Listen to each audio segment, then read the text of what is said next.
Hello everyone, I'm Brian. Today I'm reacting to Alexander's Lesson in the Graveyard, a story from Persia, Sadhguru.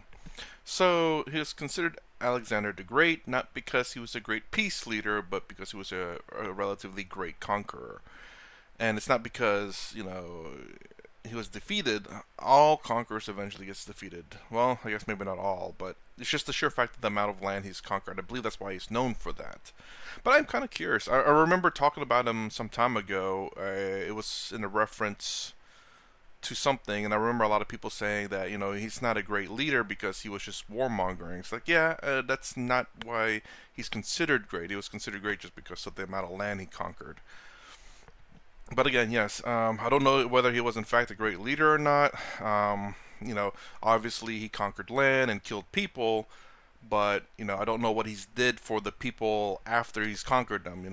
It's kind of weird to say that he just massacred half the city and all of a sudden made the city prosperous. It's like it's a bit confusing. But anyways, I'm kind of curious as to what Sadhguru has to say about the lessons in the graveyard. So let's go give this video a shot. The great idiot was moving towards India. On the way was Persia, ransacked the Persian Empire, killed every male member of the royal family, went in search of this man sitting there with a heap of bones. This happened when Alexander the great idiot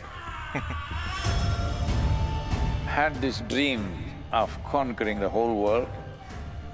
But at that time in history, the important part of the world, and even today is, but at that time it was significantly so, was everybody wanted to conquer India because of the wealth and the culture and the most prosperous nation on the planet, all these things.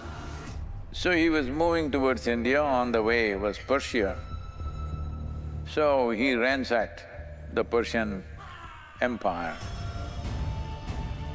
killed almost all the male members of the royal family, and then he wants to leave, move towards India. But he needs somebody, a vassal king, to manage that.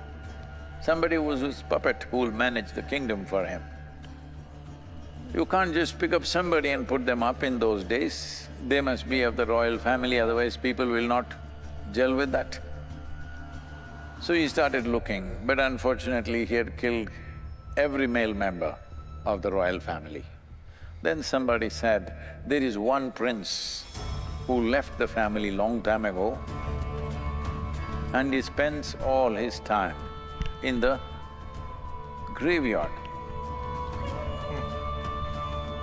The Persian people have this, that they're dead, they neither bury nor burn.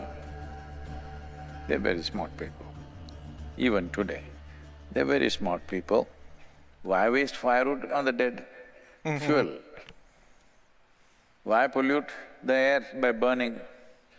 Why take the labor of digging holes in the earth? Just leave it for the birds and other scavengers to eat the meat.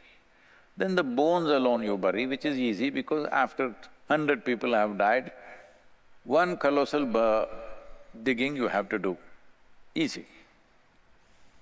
I'm just saying, this is their way, this is their tradition.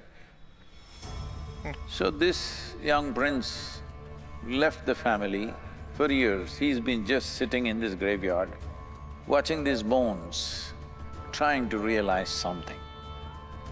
There's a whole tradition in India that yogis, first part of the training is they're sent to the cremation ground, go sit there and watch. So Alexander went in search of this man. So he was sitting there with a heap of bones. Alexander said, see, I will make you the king. You just be there as a king. I will take care of everything. My soldiers will manage everything, my people will manage everything. You just be the king, sit on the throne, wear the crown. We'll take care of everything. Then this prince, looking at a heap of bones here, like a disappointed vulture, because vulture is disappointed if the bone doesn't have meat. Like that, he's looking at it and says, see, So many have died here, many of them killed by you. And some are rich, some are poor, some were royal families, some were ordinary people, some were high, some were low. I've been trying to make out through these bones, which one is high bone, which one is low bone, which one is royal bone, which one is ordinary bone, which is a rich bone, which is a poor bone. I'm not able to get it. Can you tell me? Alexander looked at it, this is too complex for me, he just left and went away. It was too much for him. The most precious thing is your life, it is slipping away. You are thinking this and trying to find explanations for the drama that's happening around you, time is going away. If you could stop time and discuss how your husband is not okay, we can do it. But time is going away. But we are investing time in things that we don't care for. If you knew time is going away, you would not invest in things that you don't care for, isn't it? So I'm thinking of creating a device, we are working on it right now, that every day it's reminding you, oh, you're 50 years of age, 50% of the sands of time are gone. And as you see it, it's just going away. You've seen the old hourglasses, that was just telling you the hour is getting over. This we make it little enlarged to see how your life is getting over all the time. Because if you sit, it goes away. If you stand, it goes away. If you do something wonderful, it goes away. If you do something nasty, it goes away. You did nothing, it goes away. This is the nature of time and life. If you want to rise above the time process, there is a way. But that also you must dissolve in a way. Otherwise, as long as you're a slave of time, it's best that you're conscious that time is slipping away. There is no time in this life to do anything that genuinely does not matter to you. Yes or no?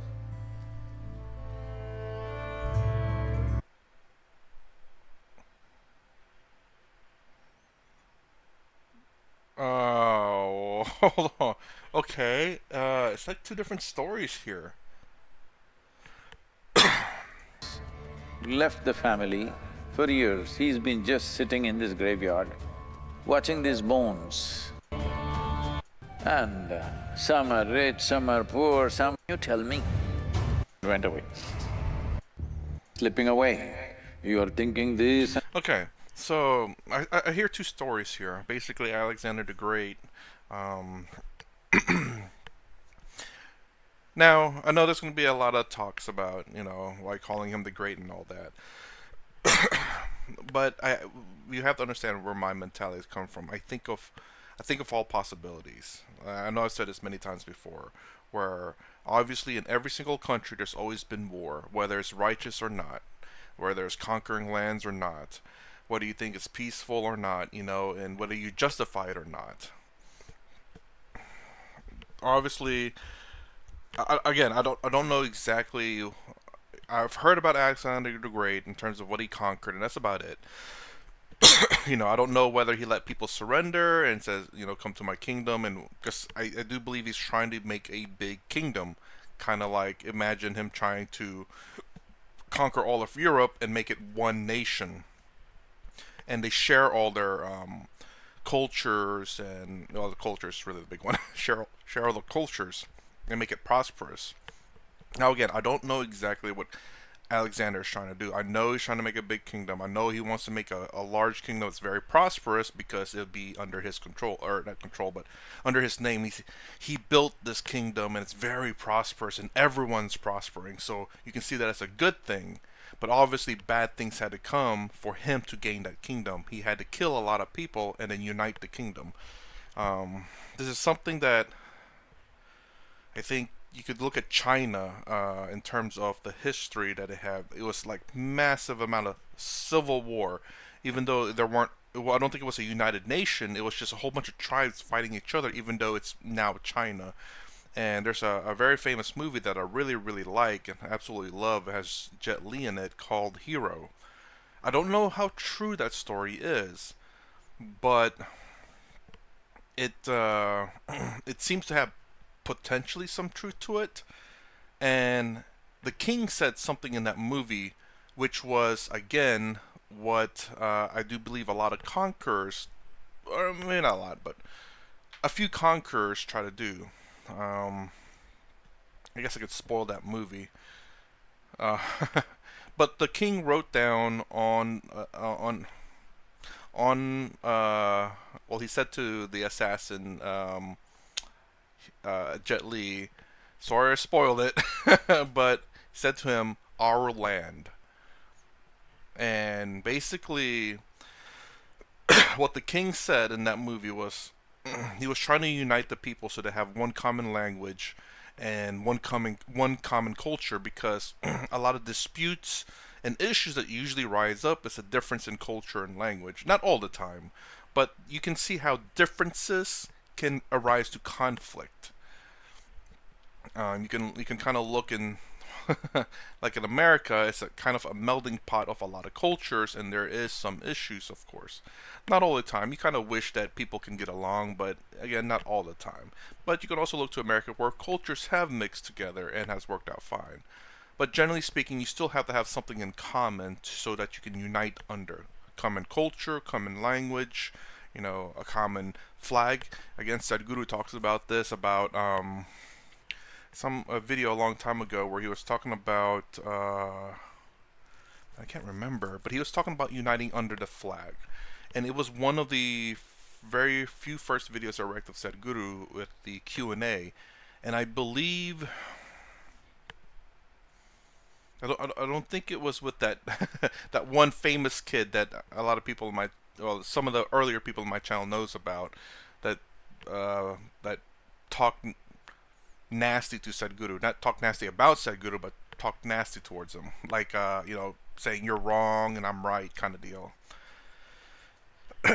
But but the thing is, though, is that people need to unite under some idea of whatever that idea must be. People must be able to get behind it and unite behind it, so that we have a common goal, we have something in common. And man, I'm saying all this because of Alexander the Great. Again, I really don't know much about the history of Alexander, other than he was just a conqueror. And he was considered Alexander the Great, I believe, because he's a great conqueror. He's conquered like a very large territory. Other than that, I don't know what he's done as a king. I don't know how he treated his subjects. I don't know. Obviously, war is going to be crap because just, that's death and all over the place. But again, I think, wars happen throughout all over the world. It sucks, and I wish it would stop. Obviously, I think we all can agree on that, but we are human beings and very flawed. Anyways, so the first story was about, to me, you whenever we're dead, you don't know who's royalty, who's rich, and who's poor. We're all the same. That's the first story that I got. And the second part, which about time slipping away, was the fact that no matter what you do, no matter how great of accomplishment or how dull your life is, time is always going away. No matter what you do, you cannot stop time. You cannot stop yourself from aging, in a sense. I don't want to say dying, but aging yourself. So whether you're doing something great or you're just sleeping it away, either way, your time is running out all the same. So that's kind of weird. Two different stories. Or is there like a link in here that I missed? Because I didn't quite see it. It seems two distinct stories. Again, one, that the fact that that we're underneath it all, we're all the same, and no matter what you do, you better use your time wisely, because it's dripping away. I just could imagine, like, whenever Sadhguru says, "Oh, 50 years, half of it's gone." It's like, so you're saying I'll live to 100? All right, because obviously we don't know how long we'll live for, and that's if you don't get into any kind of, like, fatal accident, or fatal accident, whether that's a car accident, motorcycle accident, airplane accident, or anything else that just happens to take your life. So if you could you imagine? I'm sorry, I'm just thinking of Sadhguru handing this out. I was like, why does it say like 5 days? That's terrible to be laughing at, but it's like, I'm sorry. At least I don't know. Is it better to know when you're gonna die or not? I got another question. Jeez. Okay, I need to stop this. I am thinking way too much. But anyways, I hope you understand how my mind thinks. I don't ever try to think of things in hateful manners.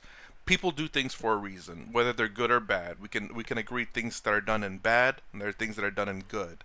The only thing we can really do, for the most part, I guess. I mean, I could be wrong on this one. Is hope that we do more good than bad in life. Oh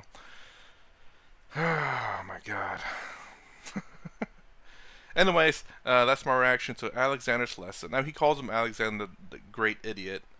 Again, I don't know. Like, I don't know whether he was genuinely an idiot. I don't know whether he actually treated his people really well once they're folded into the empire. I don't know.